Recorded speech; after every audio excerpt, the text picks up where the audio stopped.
जी नाजरीन, ऐवान बाला यानी सैनेट की 37 नशस्तों पर आज पाकिस्तान की चारों सूबाई असम्बली बशमूल कौमी असम्बली में इंतखाबात हुए। पोलिंग सुबह 9 बजे से 5 बजे तक जारी रही। 9 बजे पोलिंग का आगाज़ हुआ। पाकिस्तान की तीनों सूबाई असम्बली, खैबर पख्तूनख्वा की 12 नशस्तों, बलोचिस्तान की भी 12 नशस्तों, जबकि सिंध की 11 नशस्तों पर इंतखाबात हुए।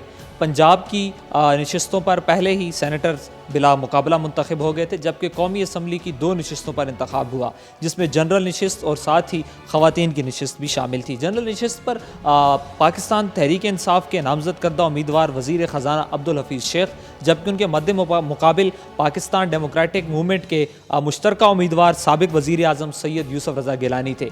जबकि ख़वातीन की नशस्त पर पाकिस्तान तहरीक इंसाफ की जानिब से फौजी अरशद, जबकि पाकिस्तान मुस्लिम लीग नून की जानिब से फरजाना कौसर शामिल थीं। पूरा दिन इंतखाबी अमल इंतहाई पुरअमन तरीके से चलता रहा, जबकि कौमी असम्बली की जो जनरल नशस्त थी वो तवज्जो का मरकज़ बनी रही। कौमी असम्बली के 341 के ऐवान में से 340 अरकान ने अपना वोट पोल किया, जबकि जमात इस्लामी के रुकन अकबर चित्राली ने वोट कास्ट नहीं किया।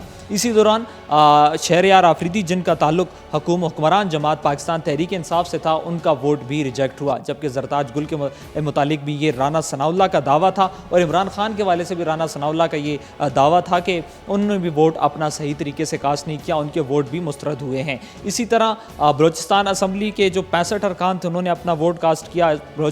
KPK असम्बली में 145 के ऐवान में से 103 मेंबरान ने अपना वोट कास्ट किया। सिंध में भी तमाम अरकान ने अपने वोट कास्ट किए। और इस तरह जो कौमी असम्बली में डस्का के जो कलादम करार दिए गए थे इलेक्शन, वो वोट पोल नहीं हो सका। फैसल वावड़ा जो गुज़श्ता रात सेनेट इंतखाबात में वो हिस्सा ले रहे थे, उन्होंने अपनी कौमी असम्बली के नशिस्त से इस्तीफ़ा दिया। उनकी नशिस्त का भी जो वोट था वो कास्ट नहीं हुआ। इसी तरह हुकूमत और अपोजिशन की जानिब से अपनी कामयाबी के दावे भी किए जाते रहे, जबकि पाकिस्तान तहरीक इंसाफ की जानिब से इमरान खान पिछले 2 दिन से खुद इस सारी कैंपेन को लीड करते रहे। इसी दौरान हम पूरा दिन पार्लियामेंट के बाहर मौजूद रहे और हमने इसी दौरान पाकिस्तान तहरीक इंसाफ के सीनियर रहनुमा और वज़ीर आज़म इमरान खान के मावन ख़ुसूसी उस्मान डार से गुफ्तगू की। नाज़रीन, उस्मान डार से जब हमने गुफ्तगू की तो वो उसी वक्त पार्लियामेंट हाउस और अंतर कौमी असम्बली से होकर बाहर आए थे, तो उनके चेहरे से हमने जो बुखलाहट थी, जो हार का और खौफ था, वो उनके चेहरे से बिल्कुल झलक रहा था। हमने उनसे क्या गुफ्तगू की, आइए हम पहले आपको वो सुनवाते हैं।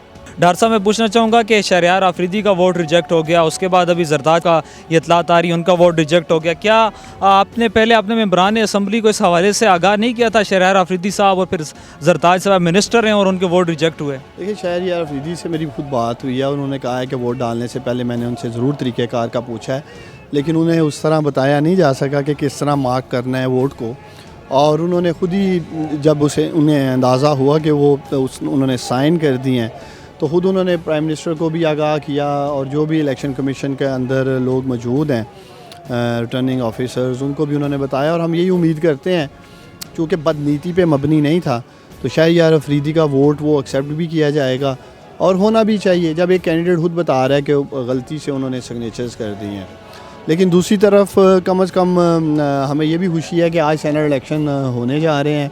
अगले चंद घंटों में नताइज भी अनाउंस कर दिए जाएंगे। अपोजिशन का तो दावा रहा जी के सेनेट इलेक्शन नहीं होने देंगे, हुकूमत को घर भेज देंगे सेनेट इलेक्शन से पहले।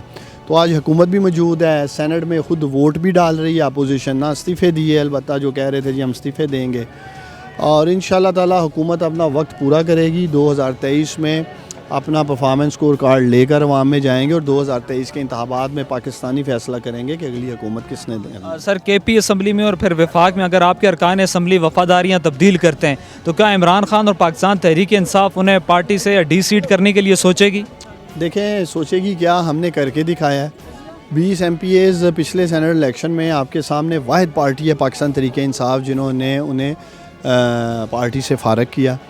और हम समझते हैं कि हमारे जो पार्लियामेंटेरियंस हैं, MNAs हैं, MPAs हैं, वो पार्टी के साथ खड़े हैं, प्राइम मिनिस्टर इमरान खान साहब के साथ खड़े हैं, हुकूमत के साथ खड़े हैं। ये नैरेटिव बयानियाँ ज़रूर देने की या डेवलप करने की कोशिश की अपोजिशन ने, लेकिन रात की जो शर्मनाक वीडियो सामने आई हैं, इनका पूरा पोल खुल चुका है। अगर इसी को ये कहते हैं ज़मीर की आवाज़। आपने देखा जो ये कह रहे थे जी ज़मीर की आवाज़ है, और हुकूमत के जो कुछ अरकान हैं इनके साथ राब्ते में है, वो ज़मीर की आवाज़ 16 करोड़, 10 करोड़, 12 करोड़ नासिर हुसैन शाह साहब की पूरी ऑडियो सामने आ चुकी है। जरदारी साहब का बाकायदा बताया जा रहा है, तरक्याती फ़ंड्स ऑफ़र किए जा रहे हैं। तो यही वजह है कि ये खरीदो फरोख्त के बाज़ार को गर्म रखने के लिए हमारी जो अमेंडमेंट थी, जो आइनी तरमीम थी, शो ऑफ हैंड्स पे या सीक्रेट बैलेटिंग पे, ये वो वजह थी कि अपोजिशन हमारे साथ। सर, तरक्याती फ़ंड तो इमरान खान साहब ने ऑफ़र किया और फिर फवाद चौधरी साहब इलेक्शन कमीशन भी गए वीडियो के हवाले से। आप नहीं समझते इलेक्शन कमीशन को फौरी तौर पर एक्शन लेना चाहिए था, उन्होंने क्यों नहीं लिया? पाकिस्तान की तारीख़ का खुद मुख्तार इलेक्शन कमीशन है। चंद रोज़ कबल हुकूमत के ख़िलाफ़ फ़ैसला दिया। सिटिंग गवर्नमेंट के MNAs जीत चुके थे। डस्का NA 75 से सारा इलेक्शन को लदम करार दे दिया जाता है। RO कह रहा है 14 पोलिंग स्टेशन पे रीपोल होना चाहिए। PMLN की उम्मीदवार कह रही हैं 23 पे होना चाहिए। उसके बावजूद इलेक्शन कमीशन ने जो बेहतर समझा फ़ैसला किया, और हम यहाँ यही समझते हैं कि इलेक्शन कमीशन यहाँ भी इंसाफ पर मबनी फ़ैसला करेगा। वीडियोस बिल्कुल सामने आई हैं।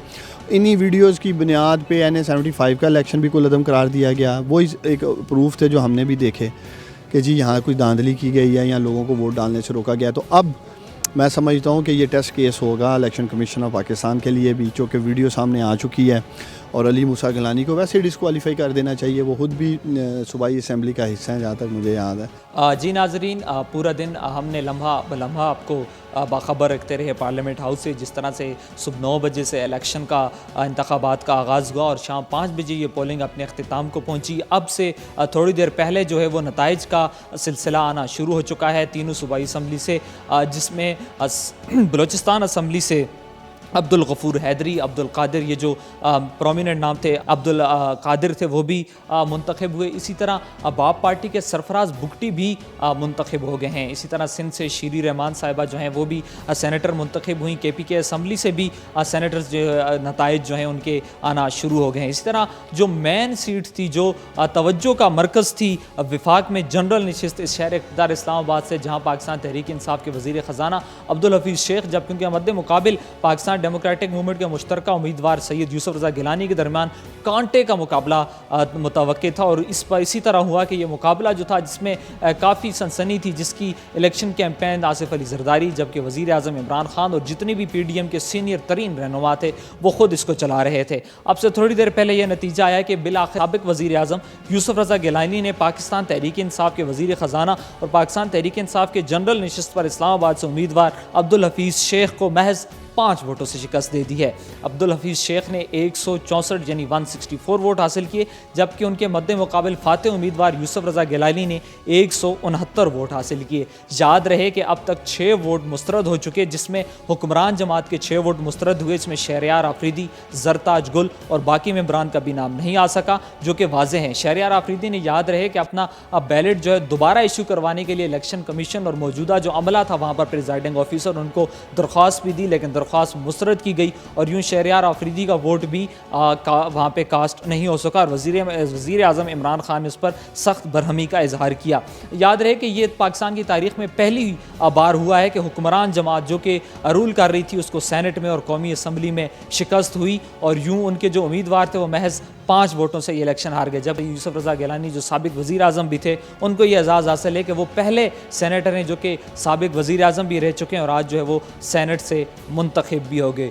यूँ अब तक नताइज का सिलसिला आना शुरू हो चुका है। मुख्तलिफ असम्बली से नताइज का ऐलान आ रहा है और सेनेटर्स साहिबान के नाम भी आ रहे हैं, लेकिन जो तवज्जो का मरकज़ थी शहर इक़्तिदार की सीट, जहाँ पर वज़ीर आज़म साबका वज़ीर आज़म यूसुफ रज़ा गिलानी, जबकि अब्दुल हफीज़ शेख मद्दे मुकाबिल थे, और यहाँ पर कांटे का मुकाबला मुतवक्की किया गया और इसी तरह हुआ कि ये कांटे का मुकाबला हुआ और महज 5 वोटों से अब्दुल हफीज़ शेख जो हैं वो अपनी सीट हार गए। जिसमें एक बार फिर मैं आपको बताता चलूँ कि 6 वोट जो थे हुकूमत की जानिब से मुस्तरद हुए। अरकान असम्बली सही तरीके से अपना वोट भी पोल नहीं कर सके। ये एक बहुत बड़ा सवालिया निशान है कि जब हम आम आवाम से गिले करते हैं कि हज़ारों की तादाद में रिजेक्टेड वोट इंतखाबात के बाहर वाज़े आते हैं, लेकिन वो नुमाइंदे जो लाखों वोट लेकर यहाँ पर कानून साजी करने के लिए कौमी असम्बली में आते हैं, वही अपना वोट सही तरीके से पोल नहीं कर सके। ये एक बहुत बड़ा सवालिया निशान है और बहुत बड़ा लम्हा फ़िक्रिया है। हमने आपको दिन हर लम्हा ब लम्हा सेनेट इंतखाबात के हवाले से